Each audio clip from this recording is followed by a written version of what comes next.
Hello, chào các bác nha, mình là Chùm Nhí Nhố đây. Hôm nay mình giá hàng cho em Thủy kích cá Trung Quốc này, TZ 40.000 này, mình đi giá cáp nhá. Đây, xong. Rồi, rất nhiều chuối. Cái chuối này ở gầm đây rất nhiều chuối nhá. Mình đi vớt cả tôm nữa này. Đây, chắc là được 5 lạng tôm. Đây. Hơn, cái chỗ này phải 7 lạng tôm. Đánh tổng hợp luôn. Đây, cái chuối này. Bán chuối bự nhá. À. Đấy, còn đây chép đây. Con chép này chắc tầm 4 cân. Gang không hết. Một con này.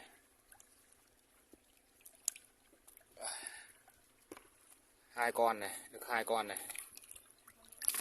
Đâu còn nữa rồi. Đây 3 con, 3 em đây. Đấy. Một em, 2 em này thì mỗi em chắc được 2 cân, hơn 2 cân đấy rồi.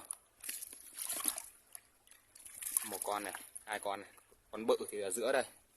Bự này to chưa? Ui.